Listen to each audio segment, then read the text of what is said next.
kejayaan kepada rakyat yang kebingungan. Baik, definisi dan adab terhadap jenazah. Dalam bahasa Arab, apabila seorang yang meninggal dunia maka berarti mayit atau jenazah, yaitu seseorang yang sudah tidak bernyawa lagi atau tubuh manusia yang sudah mati. Adapun adab-adab sebagai berikut. Pertama, apabila ada orang yang baru menghembuskan nafas terakhir, hendaknya kita segera memejamkan mata sang mayat dan mendoakan. Kedua, menutupi seluruh badan sang mayat dengan kain. Ketiga, bagi orang yang meninggal saat ihram sedang umroh atau haji dengan mengenakan kain ihram, hendaknya seluruh jasadnya ditutupi kecuali bagian kepala dan wajahnya. Keempat, menyegerakan kepengurusan pemakamannya jika telah nyata kematiannya. Kelima, memakamkan mayat di kota tempat ia tinggal. Dan keenam, menyegerakan untuk melunasi hutang-hutang si mayat dari harta yang dimilikinya, meskipun harus menghabiskan seluruh hartanya. B. Hukum fardu kifayah. Fardu kifayah adalah aktivitas dalam Islam yang wajib dilaksanakan oleh seluruh umat muslim. Tetapi jika ada orang dalam satu kelompok masyarakat yang sudah mengerjakannya, maka gugurlah kewajiban seluruh umat. Namun apabila dalam satu kelompok masyarakat tidak ada yang mengerjakan kewajiban tersebut, maka berdosalah seluruh orang dari kelompok tersebut. Contohnya, mengurus jenazah seperti memandikan, mengkafani, menyolatkan, dan menguburkan jenazah. Dan satu orang yang menjawab salam dalam khalayak ramai. Sekian.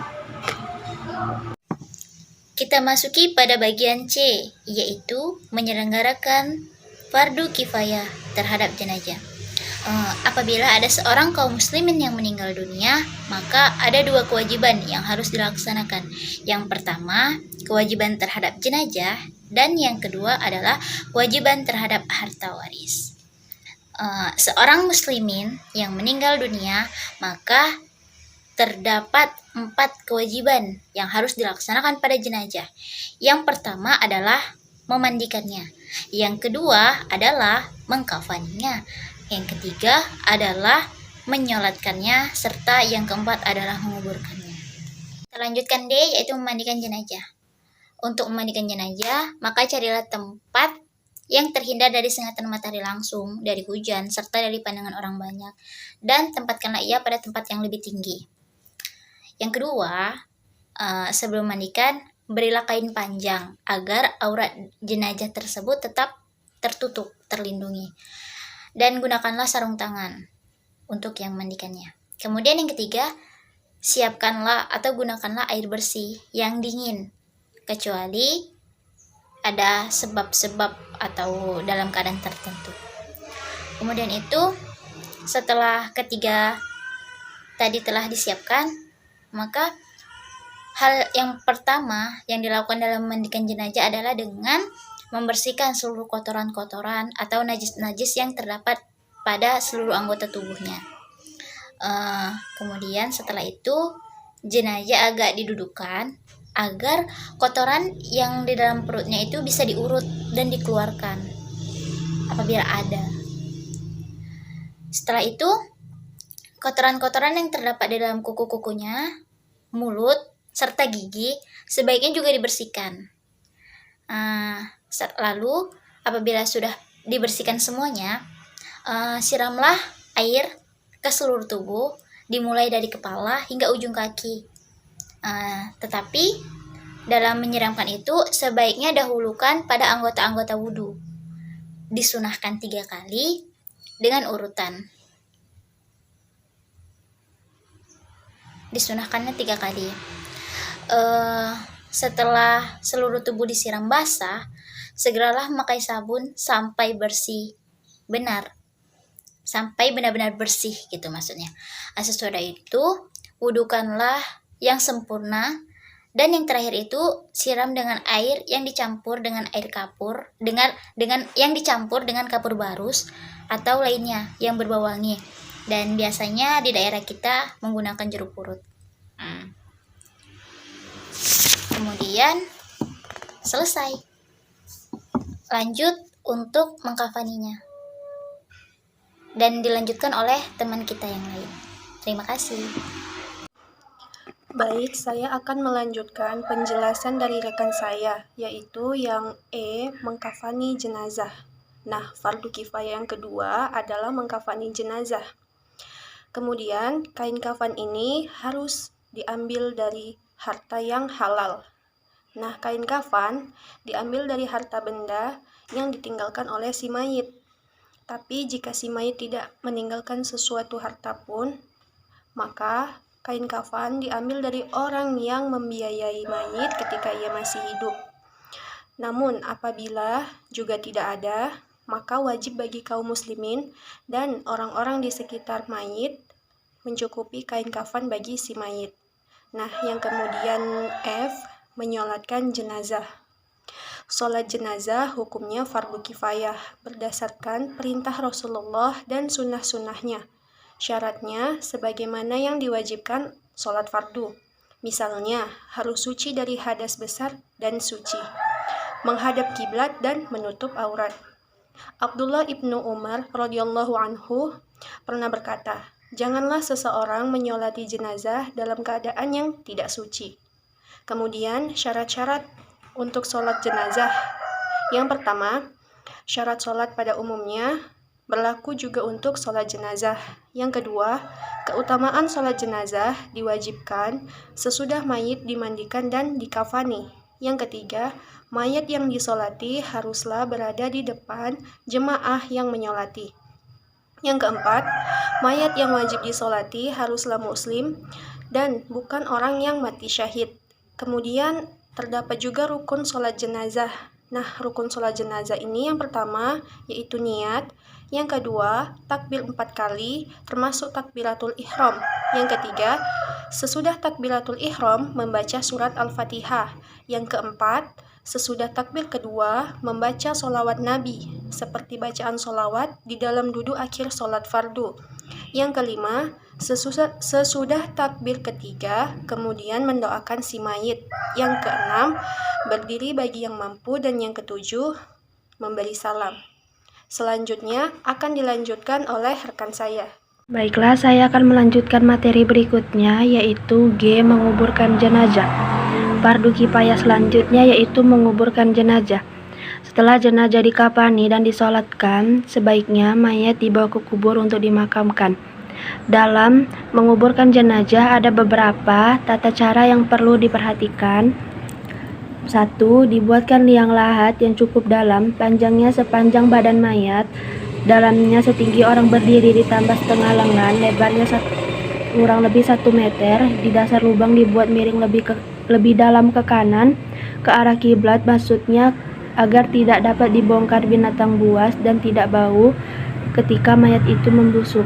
2. Setelah jenazah itu diusung dan sampai dikubur, maka masukkanlah ke dalam liang lahat dengan miring ke kanan dan menghadap ke kiblat. 3. Tali-tali pengikat kain kafan dilepas semua, pipi kanan dan ujung kaki ditempelkan ke tanah. 4. Setelah itu, mayat ditutup dengan kafan, kayu, atau bambu yang disebut dinding ari, kemudian di atas ditimbun tanah hingga lubang itu rata dan ditinggikan seperlunya, kira-kira sejengkal atau cukup sebagai tanda, serta biasanya di atas lurus dengan kepala mayat diberi tanda batu. 5. Kemudian meletakkan pelepah yang masih basah atau menyiramnya dengan bunga di atas kubur tersebut. 6. Mendoakan dan memohonkan ampun bagi jenazah agar diberikan keteguhan dalam menjawab pertanyaan-pertanyaan malaikat munkar nakir di alam kubur. Selanjutnya kita juga perlu memperhatikan tentang adab-adab dalam berziarah, yaitu 1. Memberi salam kepada ahli kubur seraya diiringi doa. 2. Tidak duduk dan berjalan di atas kuburan serta tidak bersandar pada kubur. 3. Tidak mencaci dan menjelek-jelekkan penghuni kubur, sebab kedua sikap ini memperlihatkan ketidakhormatannya kepada mereka dan tidak menyadari bahwa orang yang meninggalkan dunia itu telah menyelesaikan apa yang mereka lakukan. Sejarah awal jenazah dikuburkan. Mengutip dari kisah anak Adam alaihissalam, yaitu Habil dan Qabil, yang diceritakan Allah dalam Al-Quran surah Al-Ma'idah ayat 27-34. Pada mulanya mereka berdua, yang diceritakan oleh beberapa ulama salaf dan khalaf, yaitu Allah Subhanahu wa Ta'ala telah mensyariatkan kepada Adam untuk untuk putra-putrinya karena keadaan sangat mendesak. Namun ulama-ulama itu mengatakan bahwa setiap kali hamil, istrinya melahirkan satu pasang anak kembar, yakni laki-laki dan perempuan. Lalu Adam menikahkan anak perempuan pasangan kembar yang satu dengan pasangan kembar yang lainnya atau bersilangan. Saudara kembar Habil adalah seorang perempuan yang kurang cantik dan saudara kembar Qabil memiliki wajah yang cantik. Qabil ingin menikahi saudara kembarnya sendiri dan menolak saudara kembarnya itu dinikahi Habil. Maka Adam menolak hal itu, kecuali terlebih dahulu mereka berdua mempersembahkan kurban. Barang siapa yang kurbannya diterima, wanita itu menjadi miliknya. Kemudian kurban Habil yang diterima, sedangkan kurban persembahan Qabil tidak diterima. Karena ketidakrelaannya apabila saudara kembarnya dinikahi oleh Habil, amarah dan nafsu Qabil memuncak sehingga menyebabkan terbunuhnya Habil di tangan Qabil. Kemudian menyesalah Qabil atas perbuatannya dan ia bingung terhadap jenazah saudaranya tersebut. Tetapi kemudian Allah perintahkan seekor burung gagak yang menggali-gali tanah di bumi untuk memperlihatkan kepada Qabil tentang bagaimana seharusnya menguburkan mayat saudaranya. Dan berkat Qabil, "Aduhai celakalah aku, mengapa aku tidak mampu berbuat seperti burung gagak ini, lalu aku dapat menguburkan mayat saudaraku ini." Karena itu jadilah dia seorang di antara orang-orang yang menyesal. Dan demikianlah sejarah awal tentang bagaimana cara menguburkan jenazah yang Allah Subhanahu wa Ta'ala ajarkan melalui kisah-kisah yang diceritakan dalam Al-Quran, yang dimana Al-Quran adalah sebagai pedoman dan pegangan hidup manusia. Baiklah, selanjutnya akan dilanjutkan oleh rekan saya. Baiklah, saya akan melanjutkan materi dari rekan saya. Hikmah kehidupan. Setiap manusia di dunia ini pasti akan mengalami yang namanya kematian. Apakah setiap saat kita mengingat kematian? Setiap yang hidup pasti akan mati. Sedangkan kehidupan berlangsung tanpa kita sadari. Bukankah terdapat dalam Quran surah Al-Ankabut ayat 57? A'udzubillahi minasyaitonir rajim. Kullu nafsin dha'iqatul maut.